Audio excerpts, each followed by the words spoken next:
lovely and darling viewers, it's Jen here at Check Her Joy. This time I'm reviewing the Haunted Mansion comics from Marvel. This is part of the Disney Kingdoms, where they had comics based on different attractions in the Disney parks. So this is based off the original Haunted Mansion in Disneyland in California. And it follows a young boy, Danny, as he goes through the mansion and encounters all the ghosts and all the different scenes that are part of the ride. This is from 2016. It is 5-issue microseries. It has writing by Joshua Williams and art by George Colo and Jean-Francois, and I'm sure I mispronounced those names, so I'm sorry, and they are in the description below if you want to check them out. This is an all-age comic, and you don't have to have been to any of the parks and visited any of the mansions to appreciate it. Like, it's pretty well thought out. But also, I have been watching videos based off the Haunted Mansion and how it was developed and everything, and it does have tons of Easter eggs if you've ever been to one of them, if you've ever ridden any of them, and if you've ever researched the history and development of the ride. There's tons of that stuff in here, which was pretty cool. So getting into the comics. The story follows a young boy named Danny, and at the beginning of the comics, he is a bit of a scaredy cat. His grandfather is this adventurer who travels all over the world and does these really epic things. We see him go to the Matterhorn and climb mountains, but Danny's too afraid to even be near the mansion. So the mansion is reportedly haunted. There's tons of different stories about what's in there, and just everybody's afraid of it and kind of leaves the mansion alone. But Danny's grandfather says that one day they will go into the mansion and they will explore it together. That is until the grandfather dies and Danny and his family are left grieving. And his parents and him have these different ways of grieving, and Danny is pretty much left alone. And one night, Danny is by himself at home, and he gets a summons from Madame Leota, who asks him to come to the mansion and help his grandfather, who is now one of the ghosts, one of the 999 ghosts in the mansion.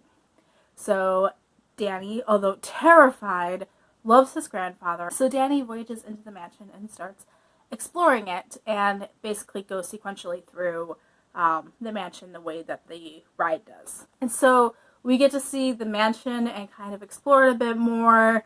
There's some backstory given to these characters and why they're in there. Some of it he goes through really quickly, like going through the stretching room and the long corridor with the pictures.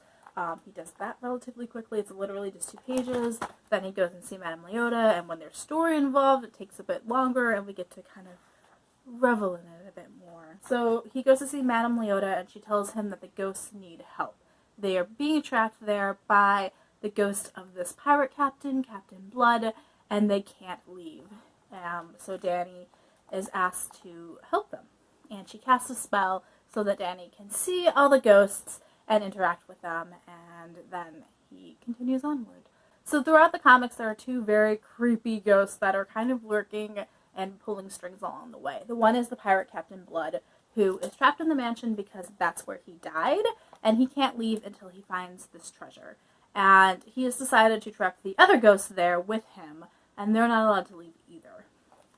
The other ghost is Constance the Bride, who's up in the attic, and this is her house. This is where her family lived in life.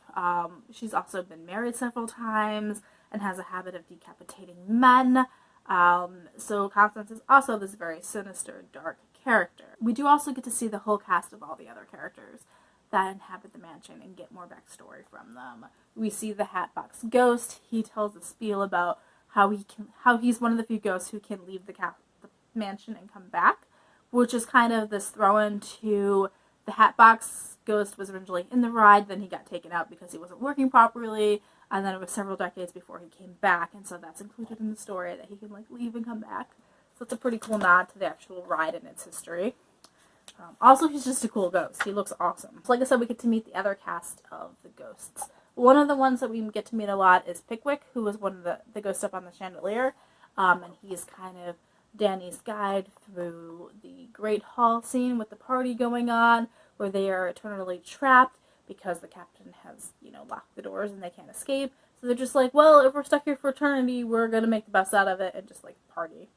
There's also kind of a sinister spell that makes them forget outside the room, and so they also are inclined to keep partying because they don't remember anything else. We get to go visit the attic and see Constance.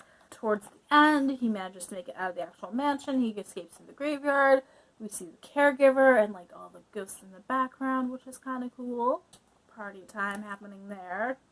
So I loved it. It's definitely got a creepy, spooky vibe, but it also has some comedy to it. It has some lighter moments.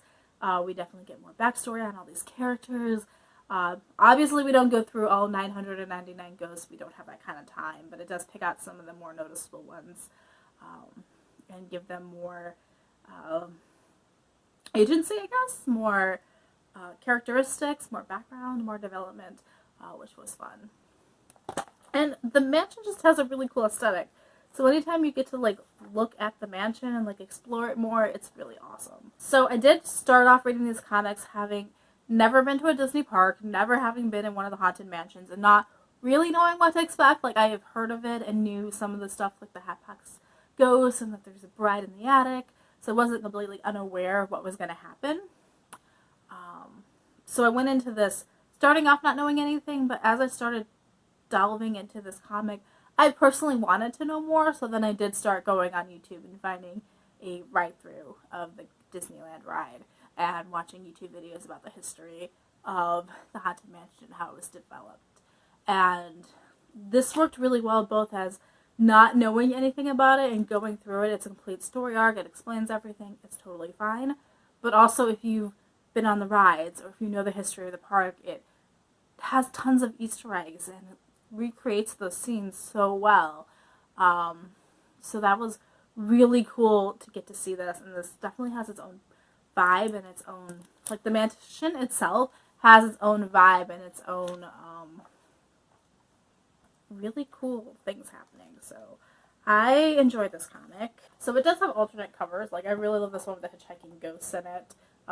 This is a scene with the Great Hall where Danny starts forgetting why he's in the castle because he starts falling under the spell of the captain cast. But I really love the alternate covers. Some of them are really cool. This one looks more like one of the original advertisements for the attraction, which is awesome. Sorry, my lighting is weird. I'm trying to like show you properly, but also not have glare. If only it were brighter outside. And in the back of the bound copy, there is also original development art from the Imagineers who worked on the ride itself. So this isn't concept art for the comics, it's concept art for the ride, which is really cool. So I also enjoyed getting to like look at those, especially after I delved into the history of the ride videos. So I enjoyed this. The appeal of this comic is definitely seeing the mansion and the ghosts. The story with Danny wasn't super complicated. He does like gain bravery. Like at the beginning of the book, he's too scared to even be near the mansion.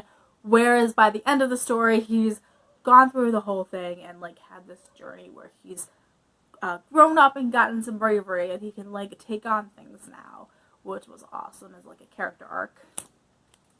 And there is some development with a few of the ghosts as Danny goes through his journey. But on the whole, I feel like this is a 4 out of 5 star read. It's awesome. I really enjoyed it, but I don't know that it's one of my favorites ever, and I don't think I need to like reread it and like own it. So it didn't quite feel like a 5-star to me. So let me know in the comments below if you have read the Haunted Mansion comics, if you have been on the ride, what do you think of it? I honestly can't compare it to the movie because I have seen that so long ago, even though I own it. I don't think I've seen that movie in a few years. It's like not one of my favorite Halloween movies. So honestly, I can't tell you the differences between the comic and the Eddie Murphy movie. But I definitely enjoyed this, and I think it would make a good adaptation if they wanted to make a movie based off Danny's journey through the castle or the mansion. So peace out. I love you guys and keep reading. Bye.